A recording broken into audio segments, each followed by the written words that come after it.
suis content que tu dises que sans les conseils techniques, peu d'actions seraient faites. En tout cas, effectivement, les collègues conseils techniques œuvrent beaucoup chaque année. Il faut savoir que donc, notre équipe a pas mal évolué. Déjà, du fait du départ de Laurent Châteaufoux en tant que coordonnateur. Donc moi, j'ai pris la suite de son travail à la Ligue.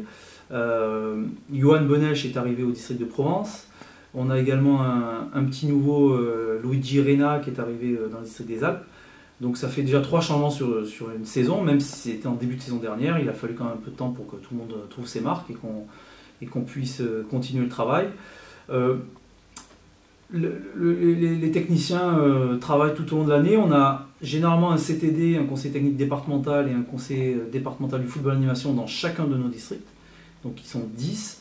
On a donc, d'un point de vue géographique, Jérémy Gage et Claude Esposito en Côte d'Azur, Didier Rabat et Ludivine Régnier dans le Var, Laurent Lauzun et Claire Chambon dans le Rhône-Durance, Raoul Ben Belkacem et Luigi Rena dans les Alpes, Johan Benech et Claire Dédier en Provence. Donc ça fait 10 personnes qui travaillent.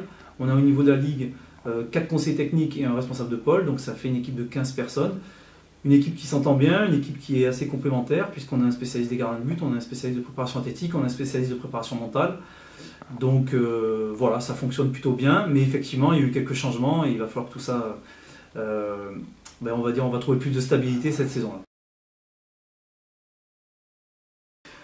Ah, ça c'est la question piège, mais non, en principe, non, on ne devrait pas bouger, même si nous on a toujours envie de se renforcer et d'avoir de l'aide, mais je ne suis pas le seul décideur. Il y a évidemment un président dans la Ligue et sans doute donc un nouveau président puisqu'on aura des élections à la rentrée. Donc on pourrait évidemment se renforcer. Il faut dire aussi que la Ligue avait investi sur des jeunes éducateurs qui ont été dans les secteurs pendant 2 saisons quasiment. Il y en a encore un petit peu dans le district des Alpes. C'est un dispositif qui était particulier, qui était une aide au football d'animation, qui a bien fonctionné, mais là qui arrive au bout. Donc on mène une réflexion pour savoir comment on pourrait effectivement embaucher des personnes qui pourraient aider les conseils techniques, mais on va attendre justement le début de la prochaine mandature pour vraiment aboutir nos projets et les proposer de manière à voir si on peut évoluer.